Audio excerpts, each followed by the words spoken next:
आज हम लोगों को देखना है कि एक जब चार्ज मैग्नेटिक फील्ड में मूव करता है तो उसके ऊपर फोर्स लगता है।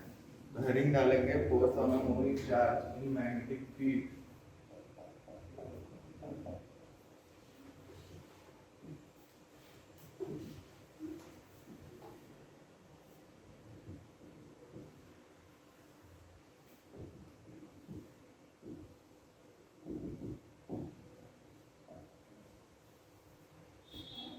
तो देखो ऐसा था कि जब इलेक्ट्रिक चार्ज ना मैग्नेटिक फील्ड में मूव करते थे तो उनके ऊपर फोर्स लगता था, और जब स्टैटिक रहते थे तो कोई फोर्स नहीं लगता था। इस चीज को पहली बार हेनरिक एंटोन लॉरेंज ने 100 साल पहले लगभग पता किया था, ऑब्जर्व किया था। तो अगर मैं मान लूं कि एक चार्ज Q है जो कि वेलोसिटी v से मैग्नेटिक फील्ड B में मैग्नेटिक फील्ड से थीटा एंगल बनाते हुए मूव कर रहा है, ठीक है। मतलब वो जो चार्ज है उसका चार्ज कितना है Q, वेलोसिटी कितनी है v, मैग्नेटिक फील्ड कितना है B, और एंगल कितना बना रहा है वो v और B का angle between velocity and magnetic field is equal to theta. यहाँ तक कोई दिक्कत? तो अब यहाँ से एक्सपेरिमेंटली ऐसा बोला गया कि जो फोर्स है ना, जो फोर्स उसमें लगेगा वो डायरेक्टली प्रोपोर्शनल होगा उस चार्ज पे जो फोर्स लग रहा है ना, वो डायरेक्टली प्रोपोर्शनल होगा चार्ज के, डायरेक्टली प्रोपोर्शनल होगा वेलोसिटी के, अच्छा मैग्नेटिक फील्ड के, और डायरेक्टली प्रोपोर्शनल होगा v sin थीटा के, ठीक है। अब मैं v sin थीटा क्यों लिख रहा हूँ? क्योंकि मैं वेलोसिटी का परपेंडिकुलर कंपोनेंट लेना चाहता हूँ मैग्नेटिक फील्ड से। बात समझ में आ रही है क्या? नहीं समझ में आ रही? देख लो ऐसा, अगर ये मेरा मैग्नेटिक फील्ड था, ये इधर मेरा वेलोसिटी था, तो ये एंगल थीटा है ना, तो मैं ये वाला लेना चाह रहा हूँ, ये कंपोनेंट, ठीक। तो अब ये जो तीन चीजें हैं इन तीनों को कर सकते हैं कंबाइन। तो F is proportional to q v b sine theta हो गया। अब ऐसा है ना भाई साहब, कांस्टेंट के लगा दिए, ठीक। अब जो फोर्स है, देखिए फोर्स है ना, मैग्नेटिक फील्ड का जो यूनिट है ना, उसको हम लोग ऐसे सेलेक्ट करते हैं कि कांस्टेंट के की वैल्यू हो जाए 1, हमको मिले क्या? हमको मिले q v b sine theta. बात समझ में आएगा? अब देखो वेलोसिटी वेक्टर है, मैग्नेटिक फील्ड भी वेक्टर है, तो क्या मैं बोल सकता हूँ कि फोर्स इज इक्वल टू,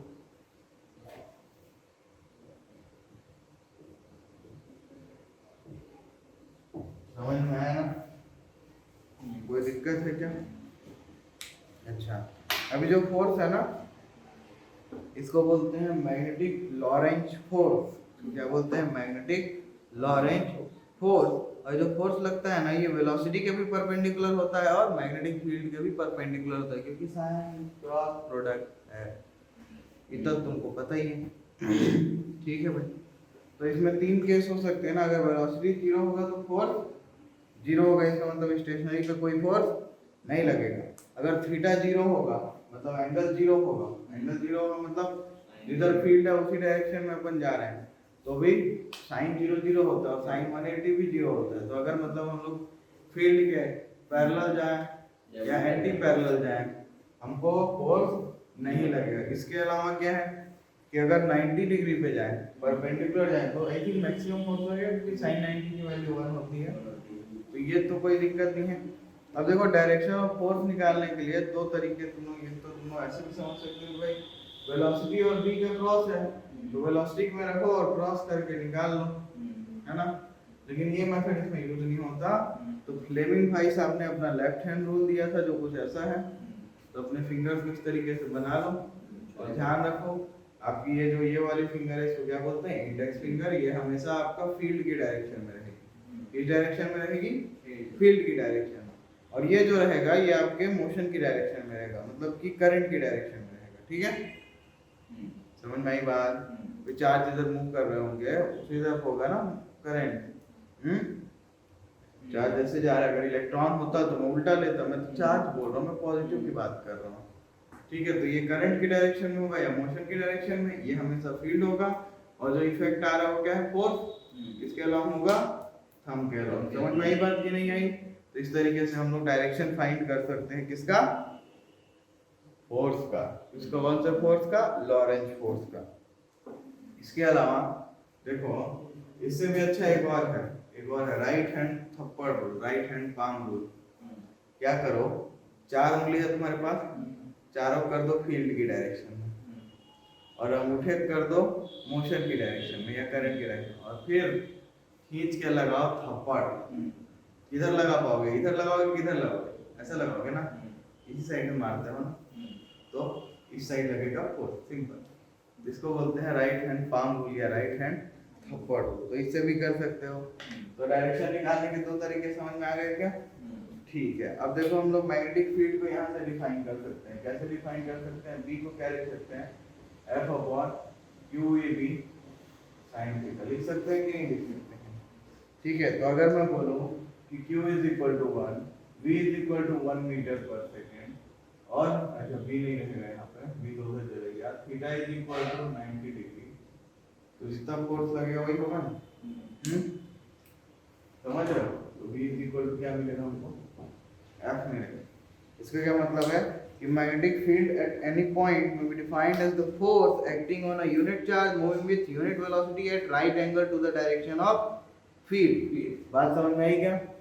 इसका डायरेक्शन भी निकाल सकते हैं, इसका ऐसा यूनिट भी निकाल सकते हैं। तो इसका ऐसा यूनिट भी निकाल सकते हो भाई। तो देखो फोर्स होता है न्यूटन में, चार्ज होता है कूलम में, मीटर पर सेकेंड। तो न्यूटन पर कूलम पर मीटर सेकेंड, ऐसा बड़ा भयानक सा आया है ना, तो इसको अपन नहीं यूज करते हैं, ठीक है। और देखो कूलम पर सेकेंड है ना यहाँ पे, इसको एम्पियर बना सकता हूँ क्या, तो न्यूटन पर एम्पियर मीटर, न्यूटन पर एम्पियर मीटर। और ये जो होता है ना, ये होता है 1 टेस्ला। तो मैग्नेटिक फील्ड का यूनिट, ऐसा यूनिट क्या है, 1 टेस्ला, टेस्ला टी। तो 1 Tesla is the magnetic field in which a charge of 1 coulomb moving with velocity 1 meter per second at right angles to the field experiences the force of 1 Newton. बात समझ में आई क्या? अब देखो 1 Tesla की जो field होती है ना, बहुत स्ट्रांग होती है। तो अपन ना क्या करते हैं, ये स्मॉलर यूनिट लेके आते हैं, टेस्ला से थोड़ी छोटी यूनिट, जो कि होती है हमारी गॉस। तो 1 गॉस जो होता है ना, 10⁻⁴ टेस्ला के इक्वल होता है, ठीक है। अब देखो ऐसा है, इसका डायमेंशन निकालना तुम्हारा काम है, तुम निकाल लेना। अब देखो क्या होता है कि जैसे कोई चार्ज पार्टिकल है, वो किसी ऐसे रीजन में पहुंच जाए जहाँ पे इलेक्ट्रिक फील्ड भी हो और मैग्नेटिक फील्ड भी हो, तो क्या होगा, उस पर एक इलेक्ट्रिक फोर्स भी लगेगा QE का, और एक मैग्नेटिक फोर्स भी लगेगा QV क्रॉस B का। तो बेचारे पे दोनों फोर्स लगेगा। चलो देखते हैं। मान लो ये इधर इलेक्ट्रिक फील्ड थी, ये इधर मैग्नेटिक फील्ड है। मैं एंगल पे ले रहा हूँ समझाने के लिए, और इसमें ये मेरा चार्ज क्यों घूम रहा है। तो इस चार्ज पे 2 फोर्स लगेंगे, एक फोर्स लगेगा इलेक्ट्रिक वाला Fe, जो कि होगा Q into E, और एक फोर्स लगेगा मैग्नेटिक वाला, जो होगा Q into V cross B। तो टोटल फोर्स कितना लगेगा इसके ऊपर भाई? टोटल फोर्स इस पे लग रहा होगा Fe प्लस Fm, है ना, और Fe कितना है QE, और Fm कितना है Q into V cross B। Q को कॉमन लोगे तो क्या लिख सकते हो, E plus V cross B। तो ये इस पे टोटल फोर्स लग रहा होगा, और इसी को हम लोग बोलते हैं, क्या है पता है, इसी को बोलते हैं Lorentz force.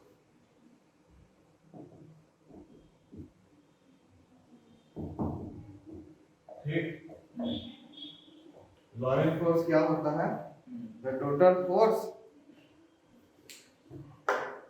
experienced by the charge Q due to both electric field and magnetic field। बात समझ में आई कि नहीं? ठीक है, चलो नोट कर लो इसको।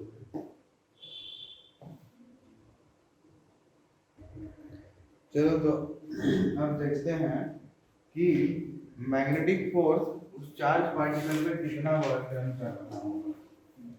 तो हेडिंग डालो। Work done by magnetic force on charge particle.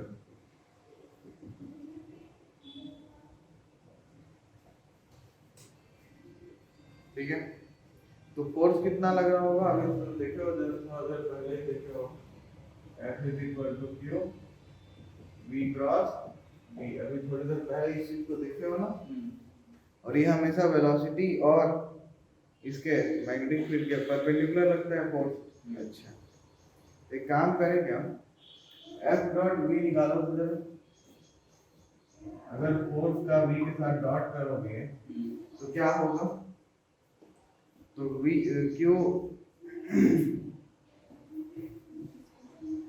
V cross V dot V, ये पता है 0 हो जाता है।